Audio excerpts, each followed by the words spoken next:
మరొక శుభదినాన్ని మన బ్రతుకులో మన జీవితంలో దేవుడు అనుగ్రహించినందుకు, గతమంతా కాచి కాపాడినందుకు వందనాలు, కృతజ్ఞతలు చెల్లిస్తూ అందరికి కూడా వందనాలు. Praise lord. అందరు బాగున్నారు కదా?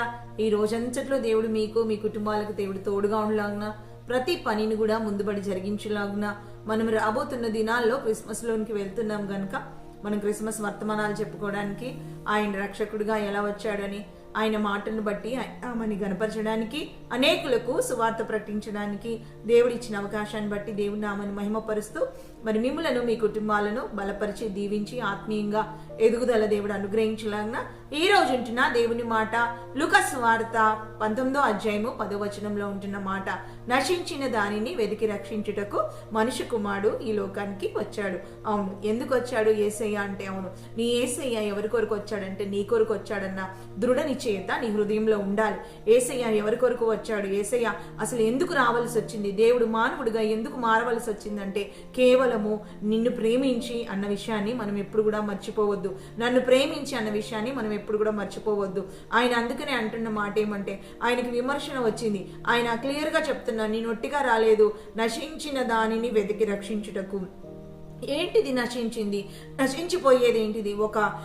లేకపోతే ఆయన సృష్టి అంతట్లో కూడా ఎంతో పెద్ద సృష్టిని చేసిన ఆయన, ఎంతో ఆశ్చర్యకరమైన సృష్టిని చేసిన ఆయన, మరి ఆ సృష్టి అంతటిని కూడా మరి వాటన్నిటికంటే కూడా మానవులకు విలువిచ్చినట్టుగా చూస్తున్నాం. ఏదైనా పాడైపోతే, ఏదైనా నశించిపోతే, ఏదైనా క్షీణించిపోతే, ఏదైనా మరి అది పిగిలిపోతే, లేకపోతే మరి అది ఏమంటారు, డీకంపోజ్ అయిపోతే ఏమంటారంటే అది మళ్ళీ తిరిగి రావడానికి ఎంత మాత్రం కూడా ఉండదు. మనం చూడండి, మార్కెట్ కానీ లేకపోతే ఎక్కడికైనా వెళ్ళామంటే, దేనికి వెళ్ళామంటే షాపింగ్కి వెళ్ళామంటాం. ఎందుకు అంటే చెప్తారు, ఈరోజు ఇప్పుడు వింటర్ ఉంది కాబట్టి స్వెటర్స్ కొనడానికి వెళ్ళాము, లేకపోతే మరి రేపు మాది బర్త్డే ఉంది కాబట్టి షాపింగ్కి వెళ్ళి మరి అది కేక్ ఆర్డర్ పెట్టడానికి, లేకపోతే బట్టలు కొనడానికి ఏదో ఒకటి చెప్తా ఉంటారు. అంటే వాళ్ళు ఎందుకు వెళ్ళారో వాళ్ళు దానికి ఒక కారణం అనేది చెప్తా ఉంటారు. ఒకవేళ బజార్కి వెళ్ళినప్పుడు కూడా, ఏదైనా మార్కెట్కి వెళ్ళినప్పుడు, వాళ్ళు ఏదైనా కొనాల్సి వచ్చినప్పుడు వారు శ్రేష్టమైన దాన్ని, వాడు మార్కెట్లో వెళ్ళేదే అమ్మేవి, వాడు అమ్మేవాడు చాలా జాగ్రత్తగానే ఉంటాడు. అయినప్పుడు కూడా కొనేవాడు ఏం చేస్తాడంటే 100 సార్లు చూసుకుంటాడు. అంటే ఇది బాగుందా బాగాలేదా అని. ఏదైనా పుచ్చిపోయింది ఉంటే, ఏదైనా బుడ్డిపోయింది ఉంటే, ఏదైనా బాగులేంది ఉంటే ఏం చేస్తారంటే ఎమ్మటే పక్కన పెట్టేస్తారు. అంటే దాని ఉద్దేశం ఏంటంటే అది నాకు వద్దు అని. మరి నీ దేవుడు నీవు ఎంతగా ప్రేమిస్తున్న దేవుడు ఏంటున్నాడంటే, నశించిన దానినే కావాలి. నువ్వు పాడైపోయింది, నా జీవితం పాడైపోయింది, నా బ్రతుకు పాడైపోయింది, నా లైఫ్ పాడైపోయింది, నా టైం పాడైపోయింది, నా ధనం పాడైపోయింది, నాకుంటున్న పరిశుద్ధత పాడైపోయింది, నా ప్రార్థన పాడైపోయింది, నాకుంటున్న ఆత్మీయత పాడైపోయింది. ఏదైతే పాడైపోయింది అంటున్నావో అయితే ఈరోజు దేవుడు నీ కొరకే వచ్చాడు. అవును, అక్కడ ఉంటున్న మాట చూసినట్లయితే యేసయ్య ఈ మాట ఎందుకు ఈ మాట పలికాడంటే, అక్కడ ఎవరి ఇంటికి వచ్చాడంటే, అక్కడ మనం చూసినట్లయితే జక్కయ్య ఇంటికి వచ్చినట్టు మనం చూస్తున్నాం. అవును, నిజమే. అక్కడ జక్కయ్య ఇంటికి వచ్చినప్పుడు ఆ జక్కయ్య ఇంట్లో 19వ అధ్యాయం 8వ వచనంలో జక్కయ్య నిలబడి, ఇదిగో ప్రవ్వా, నా ఆస్తిలో సగము బీదలకిచ్చుచున్నాను, నీవెవని యొద్దనైనను అన్యాయముగా దేనినైనను తీసుకొని ఎడల అతనికి 4 వంతులు మరలా చెల్లించదని ప్రభుతో చెప్పినందుకు యేసు, ఇతడును అబ్రహాము కుమారుడే, ఎందుకనగా నేడు ఈ ఇంటికి రక్షణ వచ్చి ఉన్నది. అవును, నేడు నీ ఇంటికి రక్షణ రావాలి. ఎందుకు ఆయన వచ్చాడంటే, ఆయనే చెప్తున్నాడు, నశించిన దానిని వెతికి రక్షించుటకు ఆయన మనుష్య కుమారుడు ఈ లోకానికి వచ్చాడు. నిజమే. ఏమి వెతికాడు? ఏమి రక్షించబడాలి? అవును, ఏమి వెతికాడు? ఏమి కోల్పోయాము? ఏది రక్షించబడాలంటే, అవును, మన యొక్క ఆత్మ రక్షించబడాలి, మన ప్రాణము రక్షించబడాలి. అవును, అసలు మనం ఎక్కడ కోల్పోయామో మనకు తెలిస్తే, మూలమైనది మనకు తెలిస్తే, మనం ఏం కోల్పోయామో మనకు తెలిస్తే, మనం ఏం పొందుకోవాలో మనకు తెలుస్తుంది. అవును, చాలా మందికి ఏమనుకుంటారంటే, వాళ్ళు ఏం కోల్పోయారో వాళ్ళకి తెలియదు, కానీ వాళ్ళు ఏం పొందుకోవాలో వాళ్ళకి అందుకే అర్థం కావట్లేదు. వాళ్ళు ఏం కోల్పోయారో వాళ్ళకి తెలిసినప్పుడే వాళ్ళు ఏం పొందుకోవాలో. చాలా మందికి నాకేం తక్కువ, డబ్బు ఉంది, నాకేం తక్కువ, చదువు ఉంది, నాకేం తక్కువ, మరి ఉద్యోగం ఉంది, నాకేం తక్కువ, సెటిల్ అయిపోయాను, నాకు అన్నీ ఉన్నాయి అనుకుంటారు. అన్నీ ఉన్నాయి కానీ రక్షణ లేదన్న విషయాన్ని, నాకెందుకు రక్షణ, నేనంత ప్రొటెక్టివ్గా ఉన్నాను కదా, నేను ఉండేదంతా సెక్యూర్గా ఉంది కదా, సీసీ కెమెరాలు ఉన్నాయి కదా, ఇలా అనుకుంటున్నారు. కాదు, నీ రక్షణ వాటిని బట్టి కాదు, నీ రక్షణ ఆత్మ సంబంధమైంది. అవును, ఈరోజు మరి దేవుడు నీతో నాతో అంటున్న మాట ఏమంటే, ఆయన నశించిన దానిని వెతికి రక్షించడానికి మనుష్య కుమారుడు వచ్చాడు. అవును, ఎంత చెడిపోయిన దాన్ని, ఆయన పాడైన నీ జీవితాన్ని, బాగులేని నీ జీవితాన్ని బాగు చేసే దేవుడై ఉంటున్నాడు. మరి ఈరోజు చూసినట్లయితే ఆయన అంటున్న మాట, మనం ఎవరిమో మనం మొదటగా మనం గ్రహించాలి. మనం ఏ స్థితిలో ఉన్నామో మనం గ్రహించాలి. మన స్థితి ఏంటిదో, మన గతి ఏంటిదో మనం గ్రహించే వ్యక్తులంగా ఉండాలి. మనం ఎవరిమో ఒకసారి చూసినట్లయితే రోమపత్రికలో ఆయన అంటున్న మాట 5:10 ఆయన అంటున్న మాట, ఏలయనగా శత్రులమై ఉండగా ఆయన కుమారుని మరణం ద్వారా మనము దేవుణ్ణి సమాధానపరచబడిన వారమై ఆయన జీవించుట చేత మరీ నిశ్చయముగా రక్షింపబడుదుము. అవును, మనమంట ఏమంటే సమాధానాన్ని మనం పొందుకోవాలి. ఏం కోల్పోయామంటే మనం శత్రువులమైపోయాము. మనం మిత్రులుగా ఉండవలసిన వారమైన, కుమారులుగా ఉండవలసిన వారమైన, కుమార్తెలుగా ఉండవలసిన వారం శత్రువులమైపోయాం. ఎందుకు శత్రువులు అయిపోయాము? ఎందుకు మనకి ఇప్పుడు ఏమి రక్షణ కావాలి? శత్రువుల నుంచి శత్రుత్వం వదిలిపెట్టాలంటే, శత్రుత్వం పోగొట్టుకోవాలంటే రక్షణ కావాలి. రక్షణ కావాలంటే ఏం కావాలి? బలియాగం కావాలి. ఆ బలియాగం ఎవరిదైతే ఉంటుంది? పరిశుద్ధమైన రక్తంగా, పరిశుద్ధమైన గొర్రెపిల్లదై ఉండాలి. అవును, ఆయన ఈ లోకానికి వచ్చింది నీ కొరికి నా కొరికి అని గ్రహిస్తూ ఆయన ఎక్కడ ఏం పోగొట్టుకున్నాడని చూసినట్లయితే, అందుకనే మొదటి యోహాను రాసిన పత్రిక 3:4 ఉంచిన మాట ఏమంటే, ఆయన అంటున్న పాపము చేయు ప్రతి వాడును ఆజ్ఞను అతిక్రమించును. ఆజ్ఞాతిక్రమమే పాపము. ఎవరైతే పాపం చేస్తారో వాళ్ళు ఆజ్ఞను అతిక్రమిస్తారు. ఎవరైతే మరి అతిక్రమిస్తారో ఆజ్ఞాతిక్రమమే పాపము అవునంట. మనం పాపంలో ఉన్న వారిగా ఉన్నాం. అసలు ఈ పాపం ఎక్కడి నుంచి వచ్చింది? నేనేం పాపం చేయలేదు కదా, నేనే దోషం, నాకు తెలిసి నేను ఎవ్వరికి తప్పు చేయలేదు, నాకు తెలిసి నేను చీమకు కూడా హాని చేయలేదు, నాకు తెలిసి నేను ఎవ్వరిని హట్ చేయలేదు, నాకు తెలిసి నేను ఎవ్వరిని దోచుకోలేదు, నాకు తెలిసి నేను ఎవ్వరిని మరి గేలి చేయలేదని చాలా మంది అంటా ఉంటారు. నేనెప్పుడు తప్పు చేశాను, నేనెప్పుడు పాపం చేశాను, నేనెప్పుడు వ్యతిరేకంగా ఉన్నాననేసి చాలా మంది అనుకుంటా ఉంటారు. ఈరోజు చూసినట్లయితే దేవుడు మరి ఎవరికి, మనుషులకు కాదు నువ్వు చేసింది, దేవునికే చేశావు. ఏంటిది దేవునికి అంటే, దైవత్వంగా ఉండవలసిన నీవు, దైవ స్వరూపంలో ఉండవలసిన నీవు, దైవ గుణలక్షణాలు కలిగి ఉంటున్న నీవు దైవత్వాన్ని పోగొట్టుకున్నావు.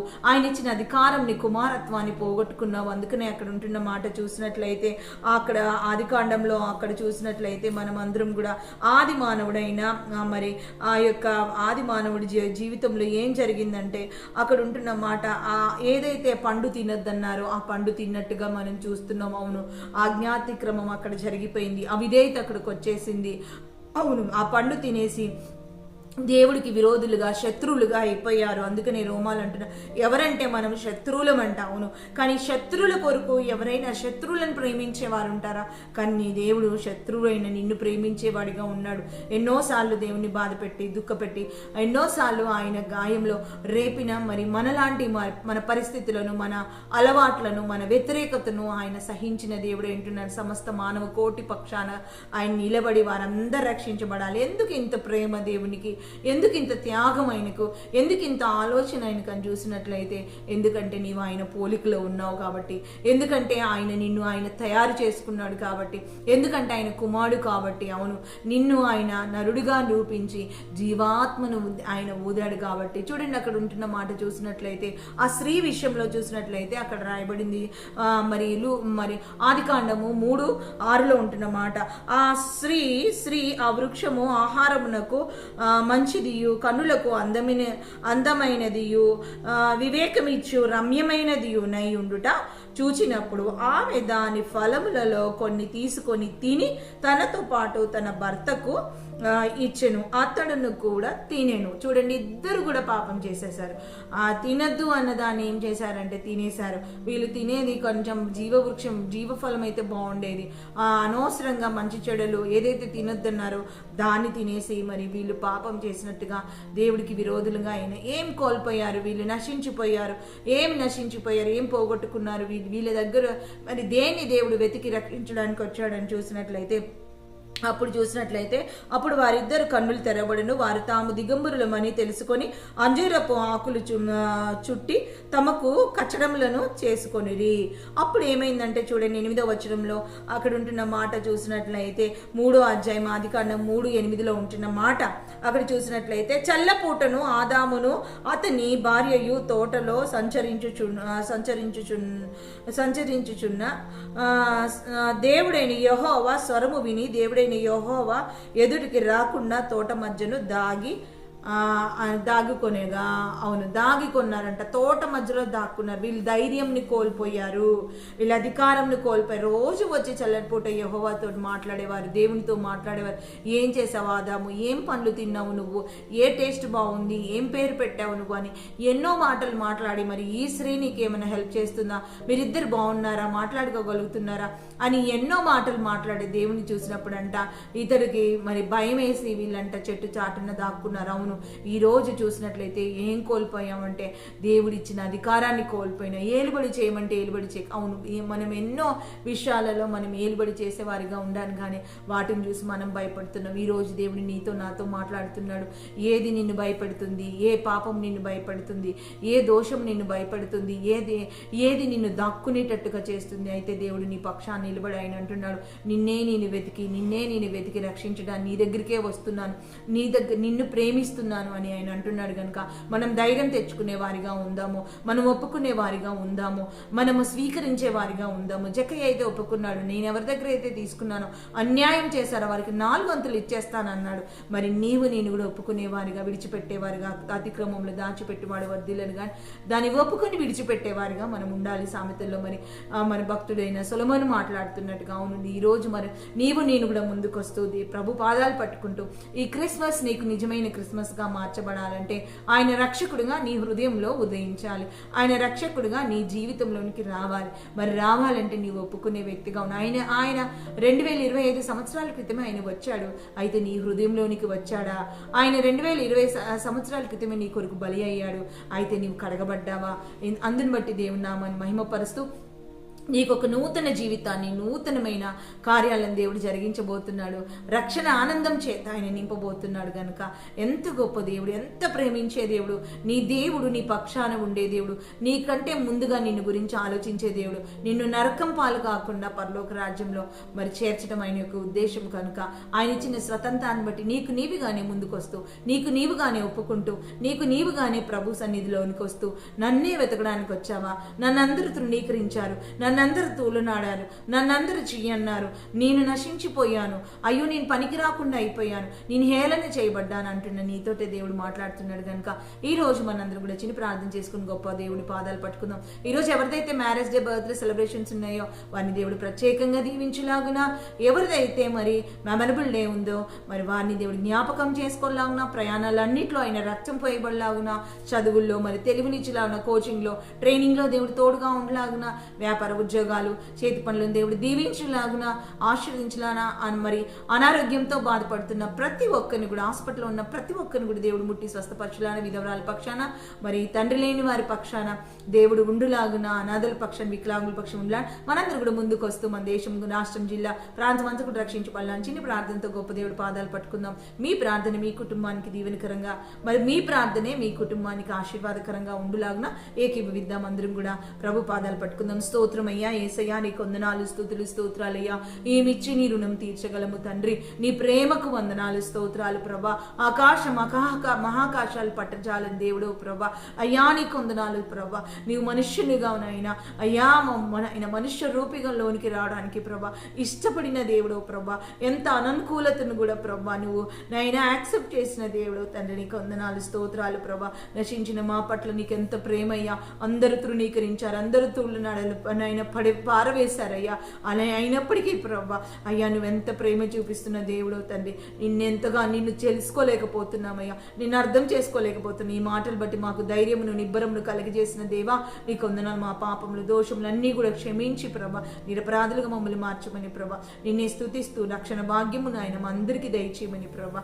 అయ్యా మమ్మల్ని వెతికి పట్టుకున్నందుకు వందనాలు, స్తోత్రాలు చెల్లిస్తూ ఈ దినచర్య అంతా నీ చేతులకు అప్పచెప్తూ ఈ రోజు ఉంటున్న ప్రతి నైనా పనులు నీ చేతులకు అప్పచెప్తూ ఆత్మీయంగా ఎదిగే కృపను అనుగ్రహించమని, మమ్మల్ని అందరినీ నీ రాజ్యం కొరకు సిద్ధపరచమని, మమ్మల్ని మా కుటుంబాలు నీ మాట వింటున్న చూస్తున్న ప్రతి ఒక్కరిని నిండారుగా దీవించమని నజరేయుడు సర్వశక్తిమంతుని యేసయ్య నామములో అతి వినయంగా బ్రతిమలాడి ప్రార్థించి అడిగి వేడుకుంటున్నాం తండ్రి. ఆమేన్, ఆమేన్, ఆమేన్, ఆమేన్, ఆమేన్. అందరికీ కూడా వందనాలు. Praise the lord. లైక్ చేయండి, షేర్ చేయండి, సబ్స్క్రైబ్ తప్పకుండా చేయండి.